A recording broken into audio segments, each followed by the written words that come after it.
Praise the Lord. परमेश्वर महान है। एक लाइन में कहना कितना आसान होता है, लेकिन परमेश्वर महान है ये अनुभव करना। पहले बैठ जाइए, क्योंकि लोग बैठने वालों से ज्यादा परेशान दूसरे होते हैं कि बैठ क्यों नहीं रहा।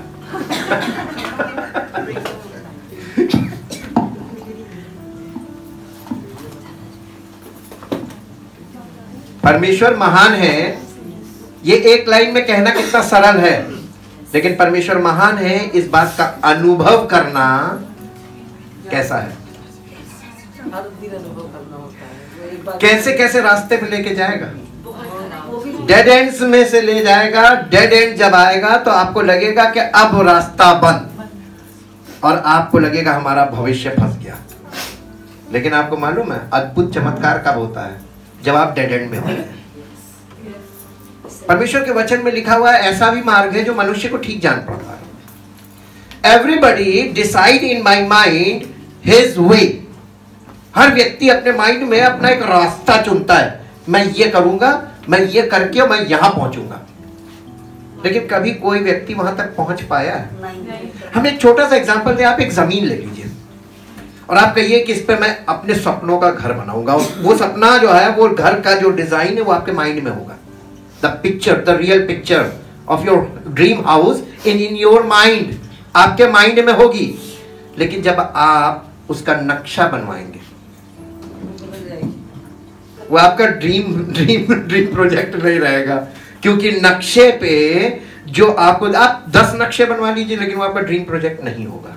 ये आपसे पक्का लिख लीजिए। लेकिन हाँ, आपको उसमें से चूज करना पड़ेगा कि ये 10 में से कौन सा नक्शा मैं अप्रूव करूंगा। ठीक, जो आप अप्रूव करेंगे वही आप अप्रूव करवाएंगे गवर्नमेंट से। पॉइंट नंबर 2 कि जब आप उस पर कंस्ट्रक्शन शुरू करेंगे तो कंस्ट्रक्शन टीम, आप जैसे फॉर एग्जांपल आप कहेंगे कि यहां पे हम बोरिंग करवाएंगे। कुछ लोग फ्रंट पे बोरिंग कराते हैं, कुछ लोग बैक में बोरिंग कराते हैं। आपने बोरिंग की जगह डिसाइड की, दिस इज योर विल। लेकिन जब बोरिंग टीम आएगी और वो जब बोर करेगी और कहेगी कि यहाँ पर पानी नहीं है या यहाँ पे बहुत नीचे है, वो आपसे कहेंगे अब आप डिसाइड कीजिए कि आप बोरिंग कहाँ करेंगे। तब क्या होगा?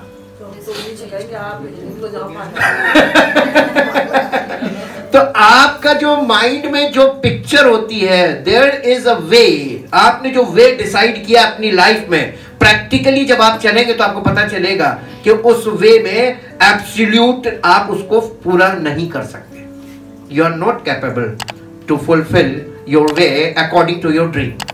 आपका सपना कभी नहीं पूरा होगा। परमेश्वर को यह बात मालूम थी, क्योंकि मनुष्य फॉलन स्टेट में है और जो ह्यूमन रेस शुरू हुई है वो फॉलन ह्यूमन रेस है। हमारा पतन हो चुका है, हम पतित मानव हैं हिंदी में, और फॉलन नेचर होने के कारण हम परमेश्वर से कट ऑफ हैं नेचुरली। और परमेश्वर है सुपर नेचुरल और हम हैं नेचुरल। इसी को कनेक्ट करने के लिए परमेश्वर ने अपने पुत्र को भेजा। His name is Jesus Christ. He is 100% God and 100% man. उसको बोला गया गॉड मैन। इसी की दूसरी परिभाषा एक और है, मनुष्य अपने आप को ईश्वर बना के, ईश्वर समझ के वो बन जाता मैन गॉड, और पूरी दुनिया इसमें ट्रैप हो जाती है। मैन गॉड नहीं, गॉड मैन, गॉडली मैन। और गॉडली मैन का मतलब कि ये, इसी के लिए हमको ये पढ़नी पड़ती है। ये क्लियर करती है कि क्या प्रॉब्लम है हमारे, हम में से हर एक के जीवन में एकदम सेम प्रॉब्लम है। ये नहीं कि जो मेरी प्रॉब्लम है मेरे बेटे की नहीं है, जो मेरी प्रॉब्लम है वही मेरे बेटे की प्रॉब्लम है। और मेरे बेटे में जो नेचर जा रहा है वो मेरा इनहेरेंट नेचर है। हमारा बेसिक नेचर जो मेरे अंदर है, डीएनए के थ्रू जा रहा कि नहीं जा रहा, साइंस बताती है। आज हमने जैसे पिछले हफ्ते आपको बताया the importance of the body of Christ. Bible में कहीं पर भी चर्च का मतलब बिल्डिंग नहीं है। चर्च के लिए प्रोनाउन यूज किया गया शी। शी मीन्स ये फेमिनिन है। चर्च इज फेमिनिन जेंडर, और जो शी का मतलब होता है प्रोनाउन। सब पढ़े लिखे लोग हैं, और प्रोनाउन बिल्डिंग के लिए यूज नहीं होता। Church is not the building. लेकिन जो फॉल्स प्रोजेक्शन है कि मैक्सिमम लोग जो कलीसियाओं को बिलोंग नहीं करते और बाइबल को नहीं जानते, परमेश्वर को नहीं जानते, परमेश्वर के वचन, परमेश्वर को ना जानना, परमेश्वर के वचन को ना जानना है, और परमेश्वर को जानना, परमेश्वर के वचन को अंडरस्टैंड करना है, यानी पूरी अच्छी तरीके से समझ जाना, अक्वेंटेड विथ। और जो लोग नहीं जानते वो बिल्डिंग को चर्च कहते हैं। पहला फॉल्ट ये है, और इसीलिए वो लोग बिल्डिंग को अप्रोच करते हैं, उस परमेश्वर को नहीं। कुछ किसने कहा था, I will build my church. तो कौन बना सकता है? नहीं, मनुष्य भी बना रहा है, मनुष्य भी चर्च बना रहा है। There are two types of church. एक जो एक मनुष्य बनाता है, एक पर्सन बनाता है, उसको भी, वो भी चर्च बना रहा है, लेकिन वो चर्च वो नहीं है जिसको यीशु मसीह ने कहा था I will build my church. हाँ, यीशु मसीह ने कहा था मैं अपनी कलीसिया बनाऊंगा, कलीसियाएं नहीं बनाऊंगा। यह यूनिवर्सल चर्च की बात की गई है। खैर ये भी बहुत बड़ा टॉपिक है, स्टडी का टॉपिक, इसलिए मैं आपको सिर्फ सबकॉन्शियस ब्रेन में डालता हूं कि आपके अंदर डिफरेंस काम करे चर्च को लेकर। What is the purpose of the church? क्यों यीशु मसीह ने कहा था I will build my church, जबकि यीशु मसीह के पीछे भीड़ चलती थी। मल्टीट्यूड लिखा, मल्टीट्यूड का मतलब अनगिनत लोग उसके पीछे फॉलो कर रहे थे। There are so many followers of Jesus Christ on earth in the time of Jesus Christ। जब वो मिनिस्ट्री कर रहा था, सेवा कर रहा था इस धरती पे, तो उसके पास फॉलोअर्स की कमी नहीं थी। आज की दुनिया में मालूम क्या है, डिसेप्शन क्या है? आज आप ऑनलाइन देखिए, लोगों का घमंड देखिए। आप जाइए फेसबुक पे, आप जितनी भी उस पर जाएंगे ऑनलाइन में, वहां पे फॉलोअर्स की संख्या, मेरे इतने फॉलोअर्स, मेरे इतने followers. Every pastor has a thousands followers. Yeshu Masih के पास तो सबसे ज्यादा फॉलोअर थे। He is the supreme in following. Follower उसके पास कम नहीं थे, उसके बावजूद उसने कहा था I will build my church. Why?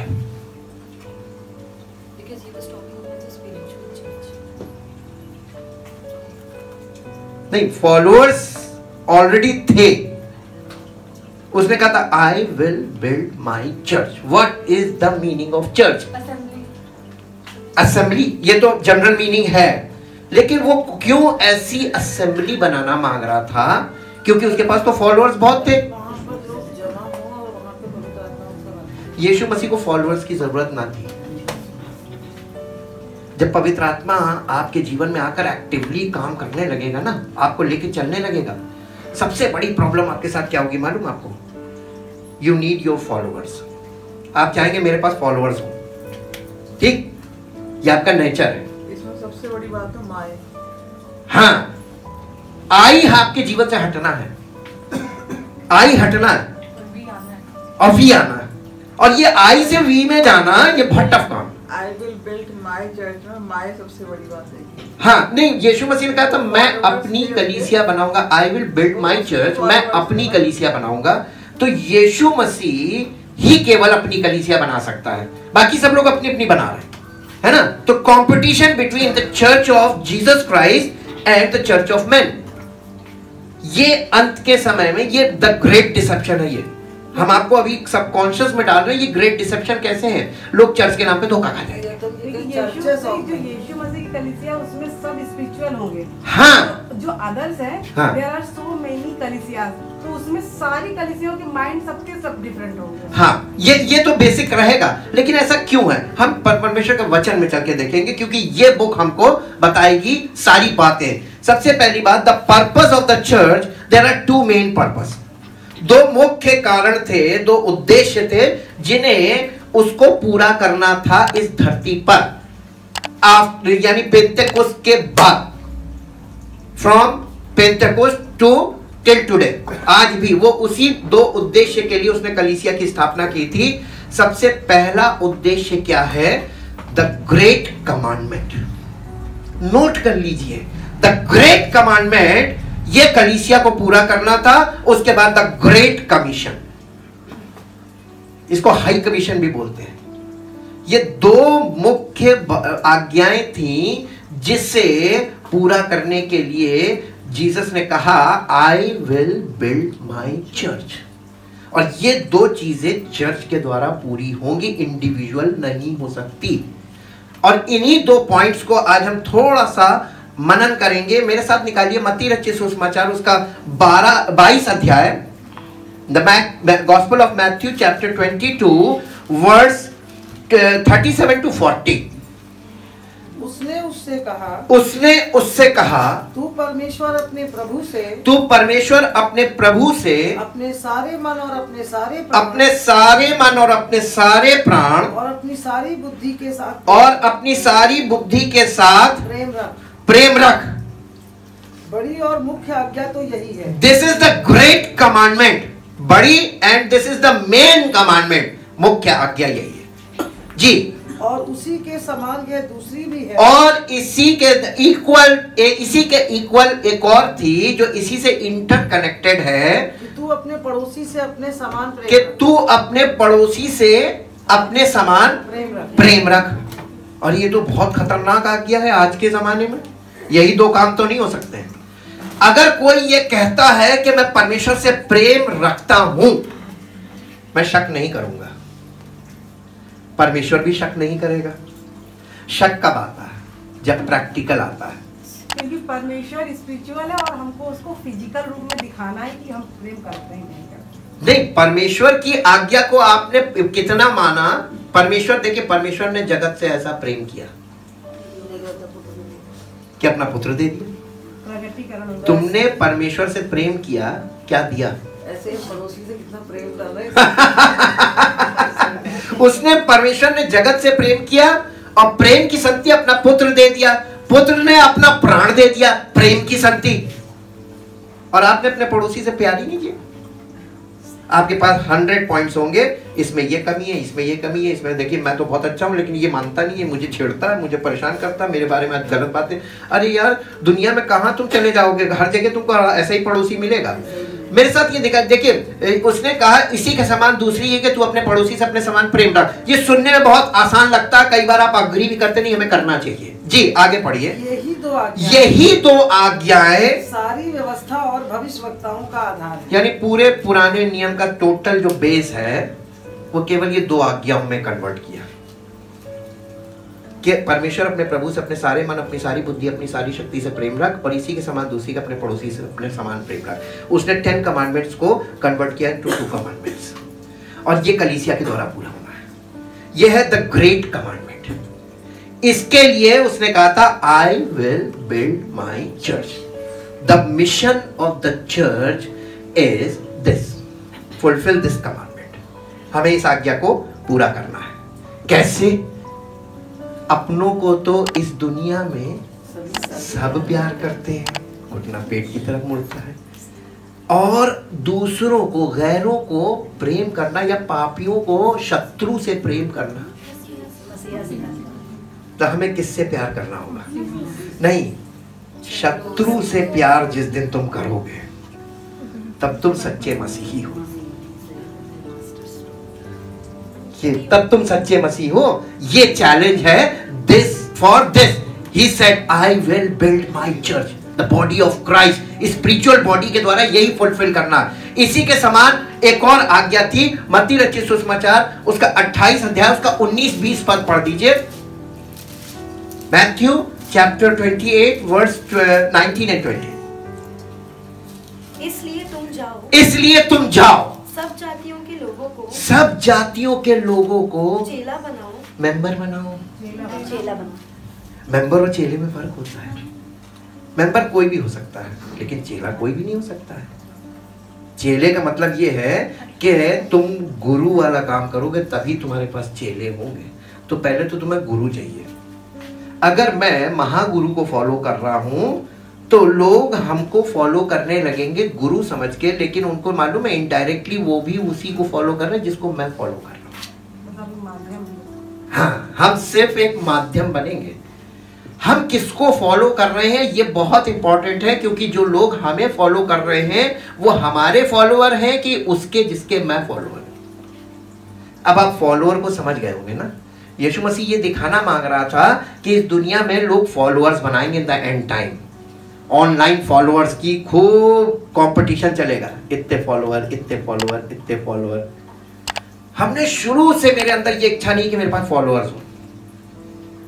मेरे को शुरू से एक ही मिशन उसने दिया है कि तू मेरे को फॉलो कर रहा है तो जो लोग तेरे साथ जुड़े हैं वो तुझे नहीं मुझे फॉलो करें। इसलिए ये आया बीच में कि हम किसको फॉलो कर रहे हैं, हम स्टडीज क्यों दे रहे हैं, ताकि आप भी उसी को फॉलो करें जिसको हम फॉलो, तब हम मिलकर उसी को फॉलो कर रहे हैं। This is the mission of the body of Christ. इसी के लिए यीशु मसीह ने अपने चेलों को चार्ज किया था, इसलिए तुम जाओ सारी जाति के लोगों को चेला बनाओ और क्या करो, और उन्हें पिता और पुत्र और पवित्र आत्मा के नाम से बपतिस्मा दो और उन्हें सब बातें जो मैंने तुम्हें आज्ञा दी है। ओफो, यीशु मसीह ने कौन सी आज्ञा दी थी? अभी हमने आपको या ग्रेट कमांडमेंट बताया है, जो मैंने तुम्हें आज्ञा दी थी मानना सिखाओ। तो पहले तुम खुद सीखोगे तभी तो सिखा पाओगे, खुद चलोगे तभी तो तुम दिखा पाओगे जी। और देखो मैं जगत के अंत तक He promised with the true disciple। वो अपने सच्चे चेलों के लिए ये प्रॉमिस करके गया, और देखो मैं जगत के अंत तक सदा तुम्हारे साथ। तो हमसे जुदा ही नहीं हो। अगर हम उसके साथ हैं तो वो हमारे साथ है। प्रॉब्लम ये है कि वो साथ नहीं है, सब लोग एफर्ट्स करने में लगे हुए हैं और आसाम दाम दंड भेद का इस्तेमाल कर रहे हैं कलीसिया में। कलीसिया को यीशु मसीह ने अपने लहू से खरीदा है, इंडिविजुअल को नहीं खरीदा है। हमेशा याद रखिएगा, जीसस बॉट द चर्च। मेरे साथ एक पद निकालिए जो आपको मिलेगा प्रेरितों के काम उसका 20 अध्याय, प्रेरितों के काम उसका 20 अध्याय और 20 अध्याय का 25 पद से देखिए। 20 अध्याय 25 पद। और अब देखो मैं जानता हूँ कि तुम सब जिनमें आगे परमेश्वर के राज का जिनमें मैं परमेश्वर के राज्य का प्रचार करता फिरा मेरा मुंह फिर ना देखोगे। पौलुस कह रहा है जी। इसलिए मैं आज के दिन तुमसे गवाही देकर कहता हूँ कि मैं आगे पढ़ो सबके लहू से निर्दोष हूँ, कि मैं सबके लहू से निर्दोष हूँ, क्योंकि मैं परमेश्वर की सारी मनसा को तुम्हें पूरी रीति से बताने से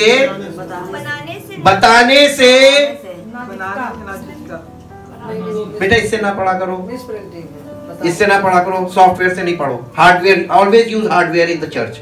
हाँ, बताने से ना झिझका इसलिए अपनी और पूरे झुंड की चौकसी करो। अपनी, ये किससे कह रहा था? Who said to whom? किसने किससे कहा ना? यहाँ जीसस नहीं है, पौलुस ने किससे कहा ये ना पौलुस ने ये बात कही थी तिमोथियस से, उसका चूजन पर्सन था। जैसे यीशु मसीह ने पौलुस को चुना था, पौलुस ने तिमोथियस को चुना था। The same Holi spirit works, ठीक।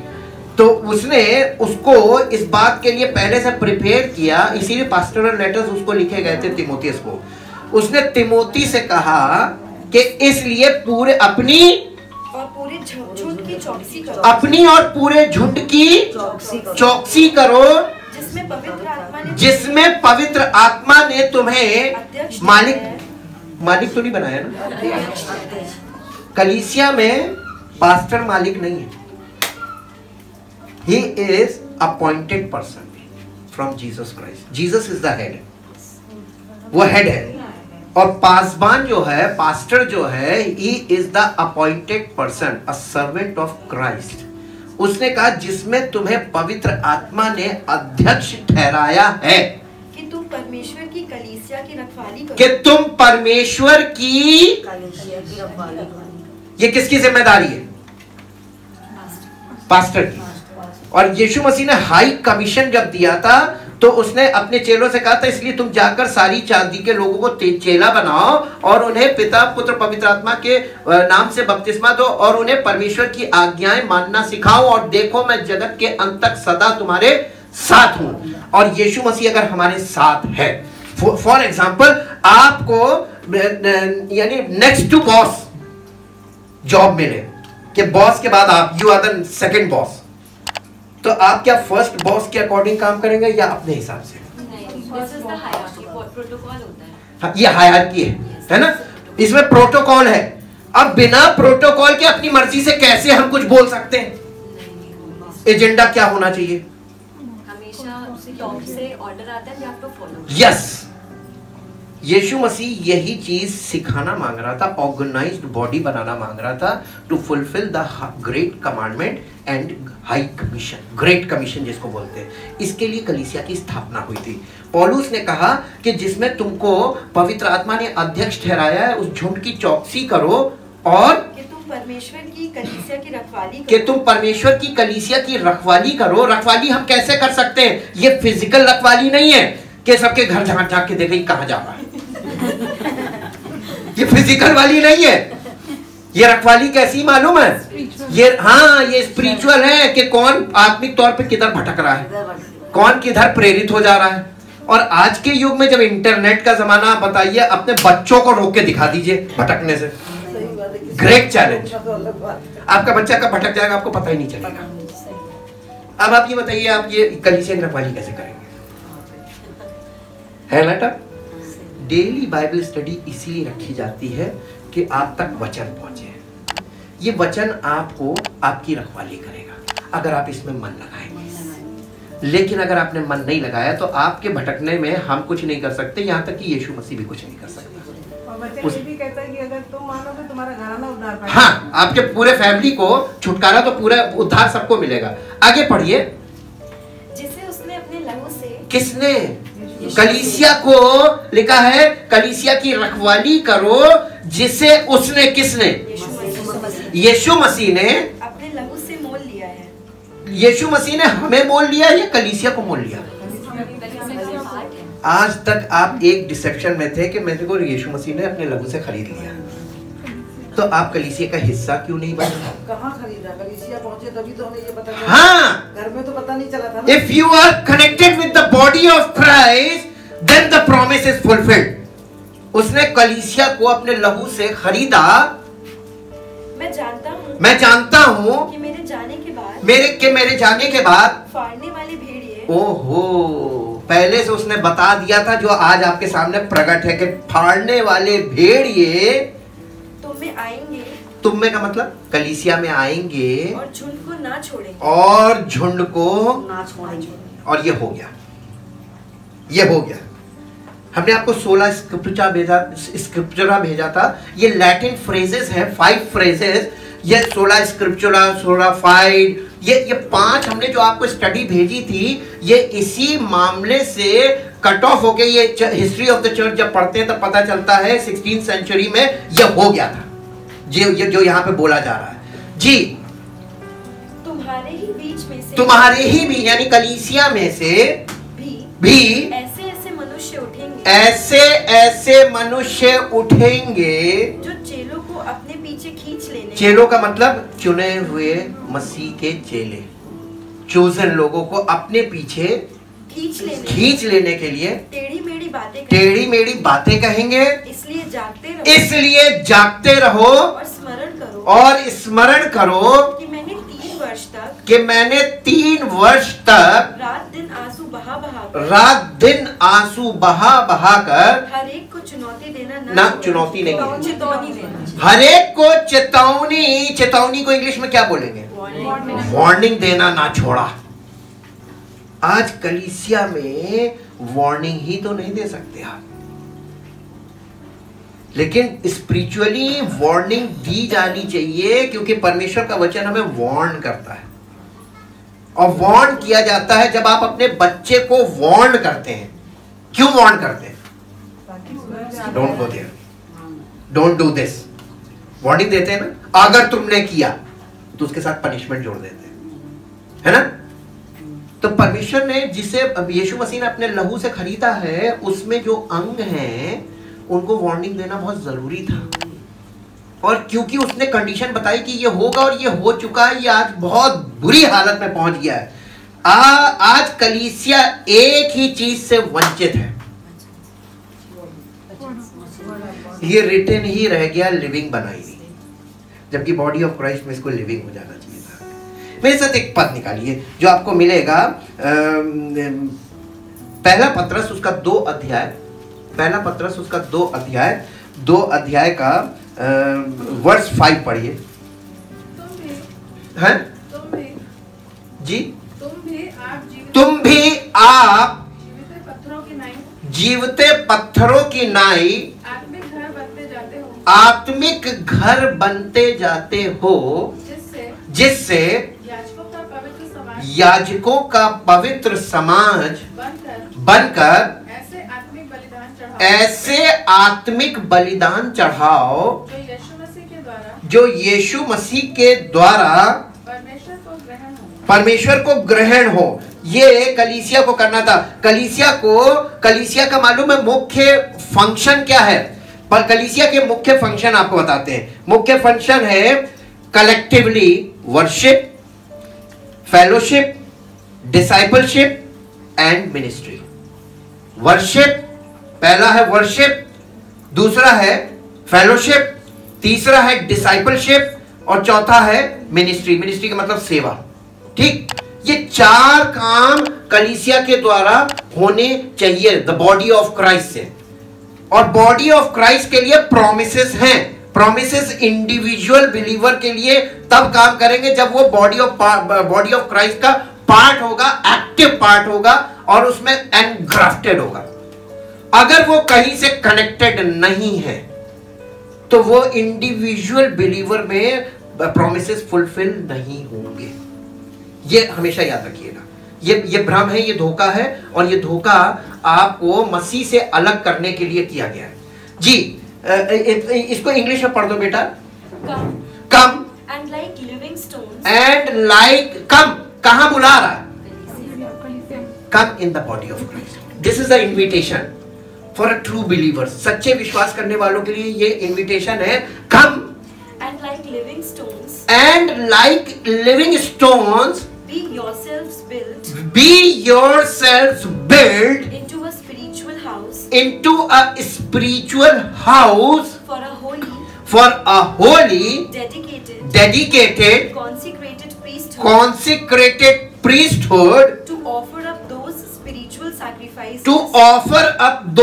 spiritual sacrifices that are acceptable and pleasing to God through Jesus Christ. Jesus is the head of the church. अब आपको हम थोड़ा सा अंडरस्टैंडिंग के लिए बता दें, दिस इज द हेड। यहां तक का हेड है। ये हेड नहीं है, ये हेड का पार्ट नहीं है। Neck is not the part of the head.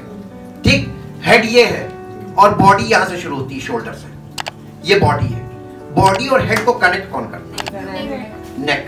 इसके पास 2 गर्दनें हैं।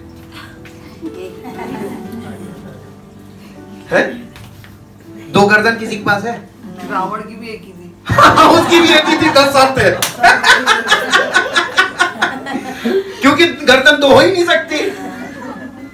तो आपके पास सर एक और धड़ एक और इन दोनों को जोड़ने वाला नेक एक। ठीक, Jesus is the head of the body and you are the part of the body organs. किसके पास 2 लीवर है? कोई नहीं बोल रहा। स्प्लीन, पैंक्रियास, और 2 होते तो फिर ये शुगर वाली प्रॉब्लम ही ना होती। एक नहीं काम कर रहा, एक तो कर रहा है।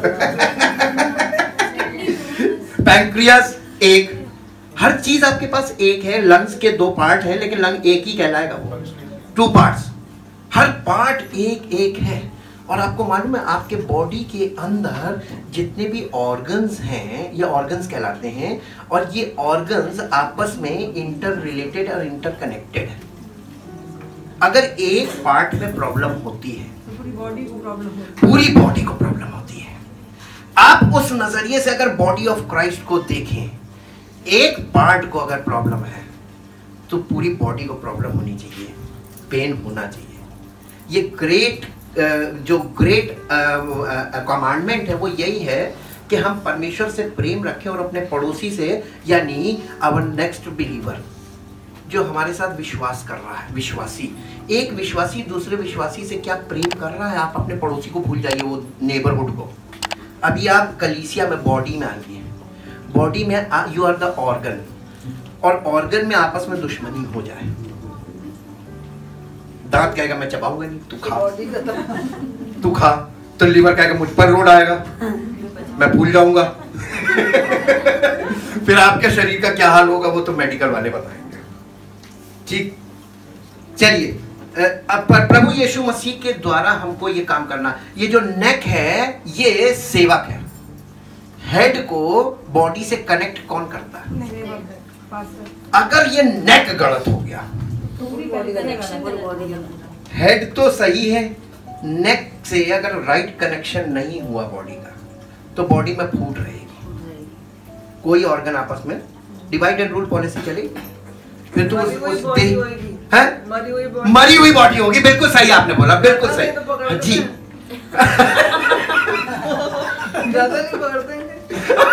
गर्दन, और आपकी गर्दन झूल गई नहीं। और एक और है ना, जो हमारा न्यूरो सिस्टम है वो यहाँ से यस, इसी के द्वारा तो पूरी बॉडी कोमा में है। हाँ, वो मरी हुई है। नहीं, मरी हुई बॉडी में कोई किसी को पकड़ कर ले आता, जिंदा होती वो वापस ले आते।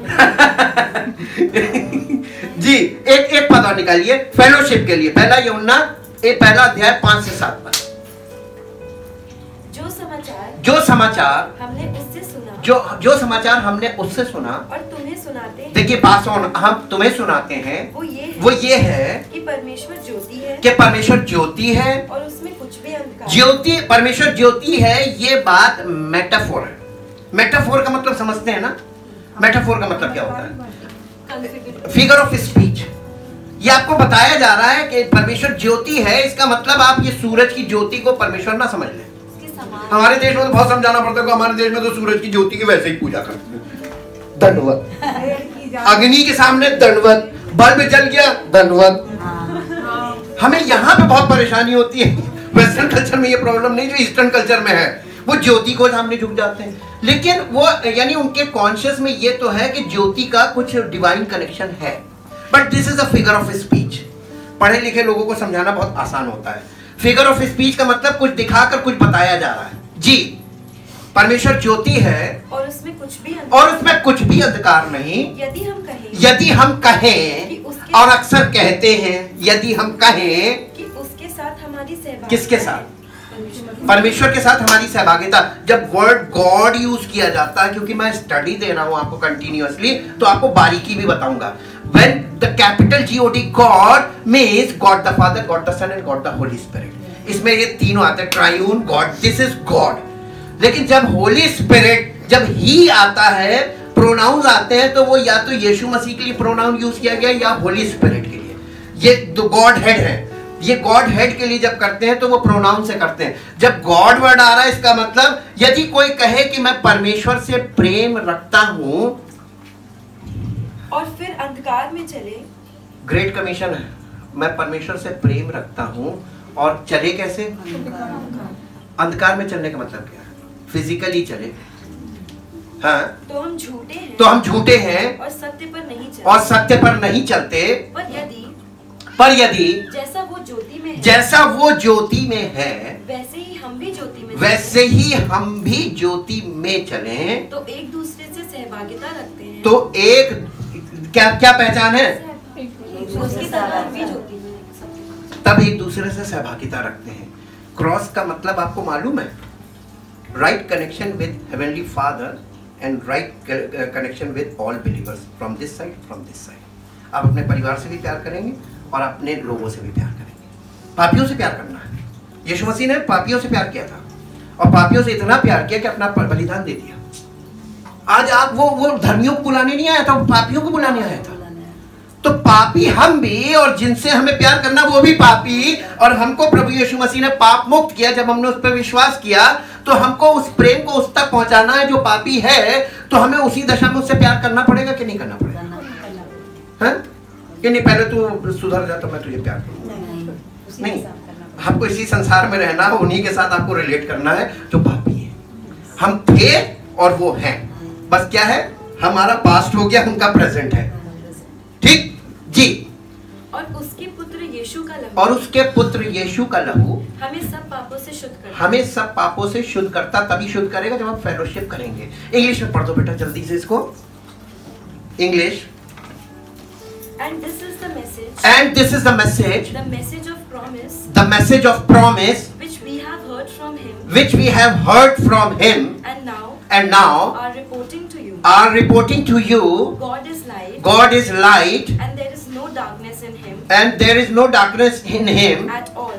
At all. No. No. Not in any way. Not in any way. So. If we say. If we say. We are partakers together. We are partakers. Together. Individual नहीं है।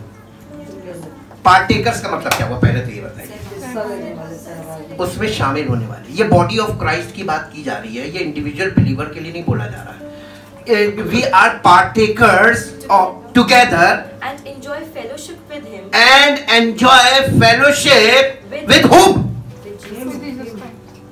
तो कलीसियाओं में यीशु मसीह कहाँ है? हेड तो वही है। कनेक्शन सही नहीं होगा तो बॉडी कनेक्ट उससे, उसके साथ फेलोशिप नहीं करेगी। आपस में तो खूब एंजॉय कर लेगी, पार्टी कर लेगी, खाना पीना कर लेगी और सेलिब्रेशन कर लेगी, एक्टिविटीज कर लेगी, without head.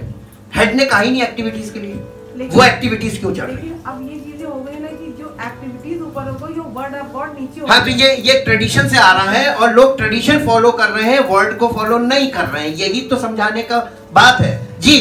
When we live and move. When we live and move. And are walking about. And are walking about. In darkness. In darkness. We are both. We are both. Speaking falsely. Speaking falsely. And do not live and practice. And do not live and practice. The truth. The truth. Which the gospel presents. Which the gospel presents. यहाँ पर राज खोल के रखा हुआ, अगर आपकी समझ में आ गया हो तो यहाँ से देख लीजिए और क्या चल रहा है ये देख लीजिए और टैली कर लीजिए कि वचन के अनुसार हो रहा है या सब ट्रेडिशन पे चल रहा है। ये ट्रेडिशन 16th सेंचुरी में ये ट्रेडिशन के पीछे ही झगड़ा हुआ था और तब वहां पे वर्ड को 16 स्क्रिप्चर का मतलब द वर्ड अलोन। ये this is the authority of the church. इस अथॉरिटी को हटाया जा रहा था से थ्रू ट्रेडिशन। यही तो खेल चल रहा है। अब आप देखिए, ये तो हो गया फेलोशिप, डिसाइपलशिप। इफिसियों की पत्री 4 अध्याय उसका 11-12 पद। इफिसियों 4 अध्याय 11-12 पद। यस। उसने कुछ को प्रेरित नियुक्त किसने? किसने? यीशु मसीह ने, यानी हेड ने कुछ को प्रेरित नियुक्त करके और कुछ को भविष्यवक्ता नियुक्त और कुछ को भविष्यवक्ता नियुक्त करके और कुछ को सुसमाचार सुनाने वाले और कुछ को सुसमाचार सुनाने वाले नियुक्त करके और कुछ को रखवाले और कुछ को रखवाले और उपदेशक नियुक्त करके दे दिया। किसको दे दिया? तो कलीसिया में किसने नियुक्त किया? ये बहुत गंभीर विषय है और स्टडी का विषय, जांच का विषय। हम साफ बात बताएं जैसे हमारे यहाँ चलता है, ये जांच का विषय है। हम किसी की अथॉरिटी में ऐसे ही जाके ना फंस जाए। किसने नियुक्त किया, उसकी नियुक्ति आपको मालूम होनी चाहिए कि ये ऑफिशियल है या अनऑफिशियल है in the church body of Christ. अगर वो ऑफिशियल होगा तो पहचान होगी कि डॉक्यूमेंटेड होगा, यहां से बोलेगा। और अगर वो अनऑफिशियल होगा तो कल्चर को और इवेंट्स को, इन चीजों को प्रमोट करेगा। सिंपल है। हाँ, उसने नियुक्त करके दे दिया। काहे के लिए दे दिया कलीसिया को? जिससे पवित्र लोग सिद्ध हो जाएं और सेवा का काम किया जाए। यानी डिसाइपलशिप के लिए उसने इतने लोगों को नियुक्त किया कि कलीसिया केवल यीशु मसीह पर विश्वासी बन के ना बैठी रहे, बल्कि अपने पैरों पे खड़ी हो और डिसाइपलशिप यानी मसीह के चेले को क्या करना चाहिए? स्वार्थी नहीं होना चाहिए, दूसरों तक मैसेज लेके जाना है ना। तो ये मैसेज दूसरों तक कैसे पहुंचे? कलीसिया के अंगों का ये काम है कि अंग जब काम करेंगे तो कलीसिया की ग्रोथ होनी चाहिए कि नहीं होनी चाहिए, कि वैसे ही एकदम मेल न्यूट्रिशन बॉडी, देखिए मेल न्यूट्रिशन बॉडी, कुपोषित शरीर, खाने को तरस गए तो फिर पता चला नसें सूख गई, हड्डियां ढीली हो गई, खड़े ही नहीं हो पा रहे, बैठ ही नहीं पा रहे। ऐसी बॉडी होनी चाहिए। कैसी होनी चाहिए? Active, operative, energised. ये कैसे होगी? जब गिफ्टेड लोगों के द्वारा कलीसिया में काम होगा from the word of God. जी इंग्लिश जल्दी से। And his gifts were varied. He himself appointed. He बहुत सही लिखा है। Who? Jesus Christ himself appointed And gave men to us. And gave men to us. Some to be apostles. Some to be apostles. Special messengers. Some prophets. Inspired preachers. Inspired prophets का मतलब है inspired preachers. And expounders. Some evangelists. Preachers of the gospel. Evangelist का मतलब होता है preachers of the gospel. Traveling missionaries भी होता है इन्हीं का मतलब. Some pastors. Shepherds of his flock. And teachers. Pastor जो है वो teacher भी है.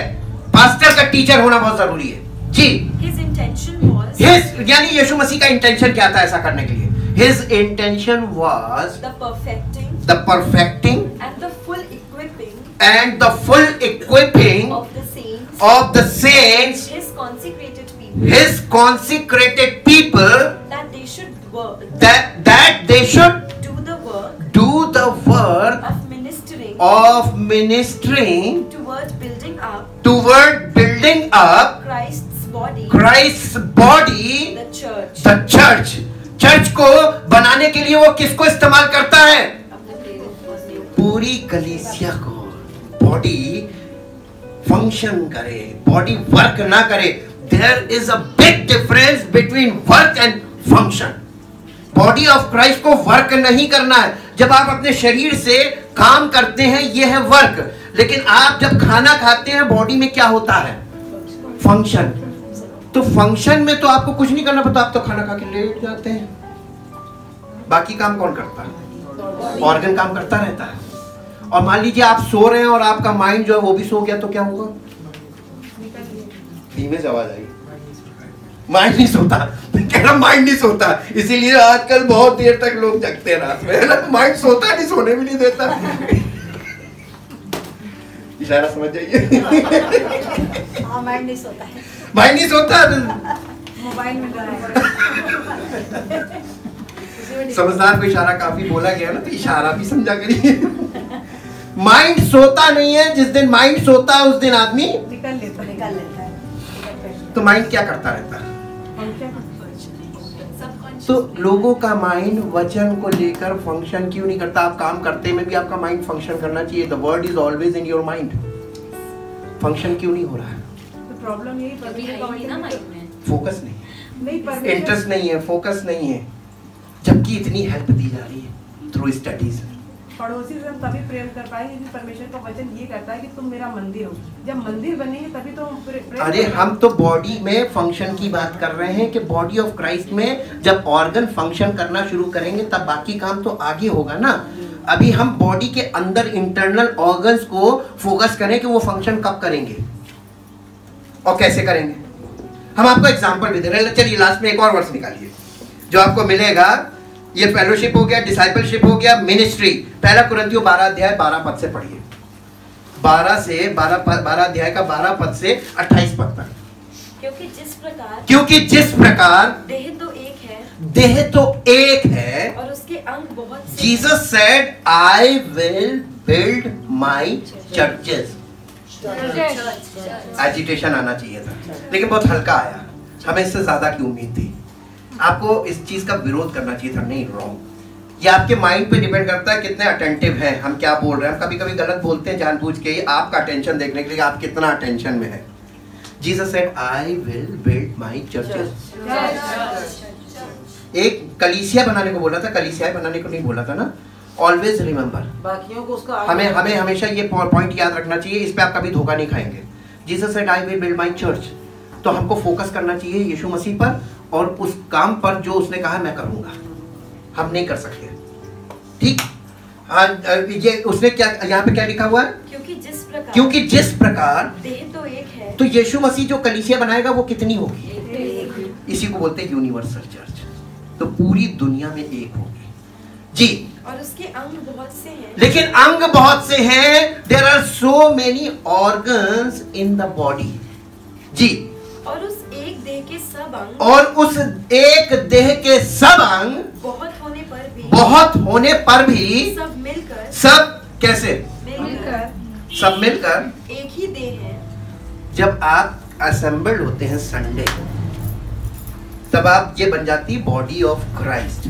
This is the powerful place. और डेली जो हम आपको मैसेज देते हैं, स्टडी देते हैं, वो एक क्लासरूम वाला पार्ट होता है, वो बॉडी नहीं होती है। उस समय टीचिंग चल रही होती है, लेकिन संडे को टीचिंग नहीं होती है। संडे को पिता पुत्र पवित्र आत्मा काम करते हैं, इन द बॉडी फंक्शन करते हैं, ऑर्गन्स में जी।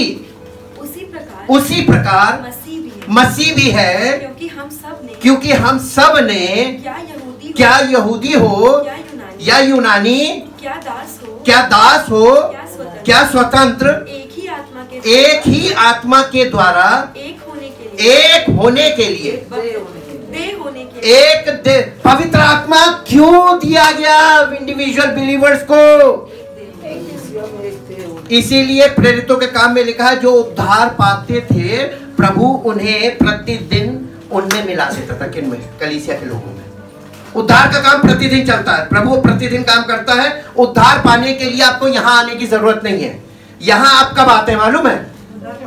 उद्धार पा जाते हैं तो आपको कलीसिया से जोड़ता, बॉडी से, ताकि ये ऑर्गन सही तैयार हो जी।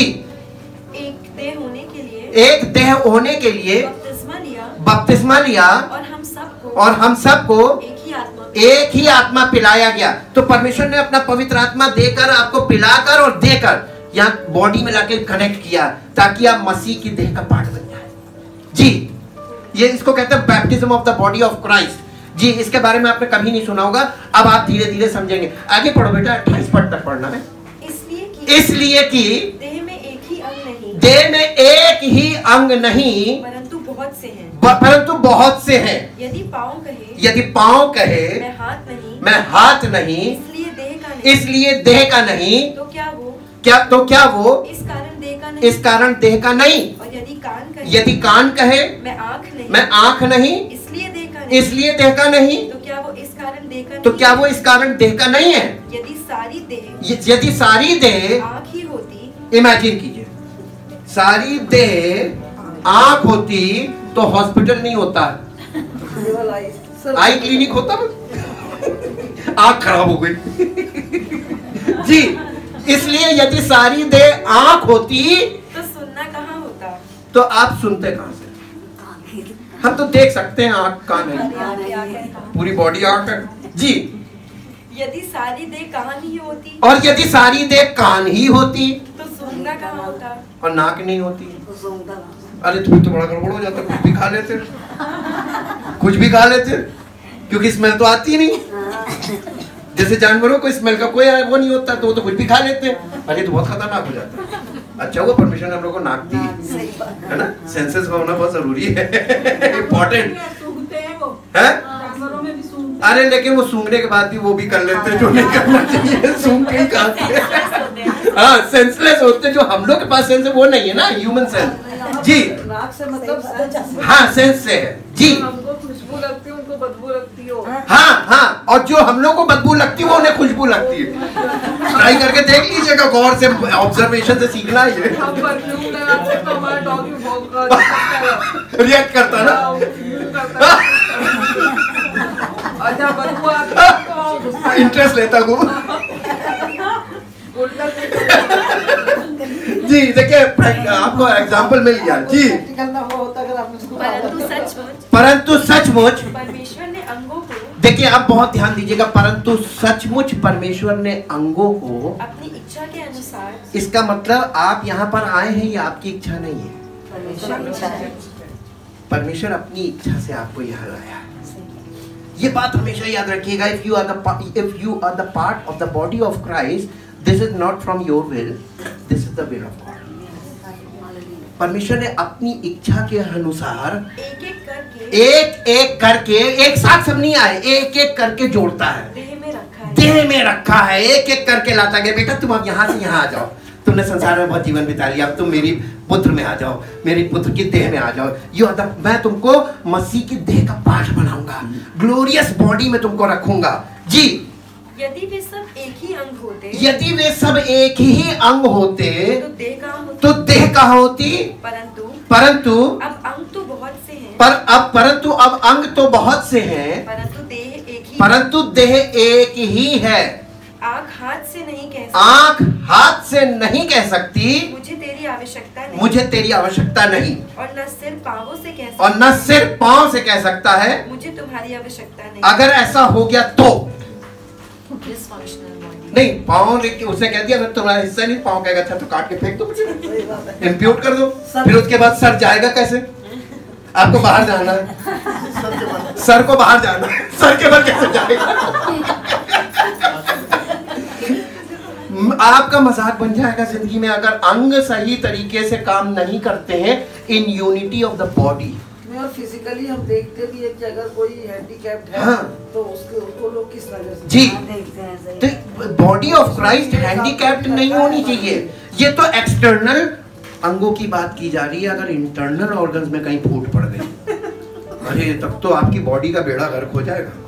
मल्टीपल ऑर्गन फेलियर का मतलब क्या हुआ? गए काम से।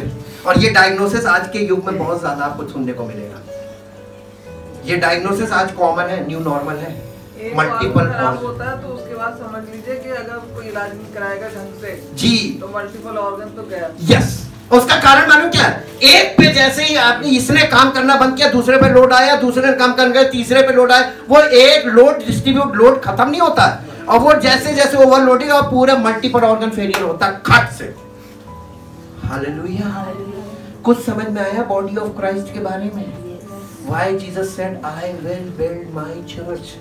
स्पिरिचुअल लाइफ के लिए हमारे बहुत जरूरी है आपको ग्लोरियस बॉडी में रख के ग्लोरियस लाइफ दिखा रहा, ताकि आप जहां रहते हैं आसपास के लोग देखें कि यार बिल्कुल डिफरेंट न्यू क्रिएशन। इस जमीन पर हम एलियन हो जाएंगे। कौन से युग के हो भैया? आज के युग में लोग ऐसे हैं, तुम कैसे हो? Yes, I am the part of the body of Christ. Hallelujah जी।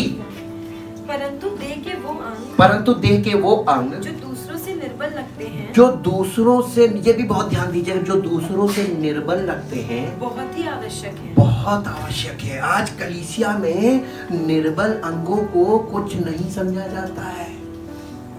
गरीब, निर्बल, आर्थिक निर्बल, जिनके पास कोई सोशल स्टेटस नहीं, उनको एकदम किनारे करते हैं, उधर बैठ। अच्छे अच्छे लोगों को सोफे में बिठाते हैं, लिखा हुआ बाइबल। लेकिन जो कलीसिया में जो निर्बल अंग हैं वो और भी आवश्यक है। और देह के जिन अंगों को हम आदर के योग्य नहीं समझते, उन्हीं को हम अधिक आदर देते हैं। और हमारे शोभाहीन अंग और भी बहुत शोभायमान हो जाते हैं, फिर भी हमारे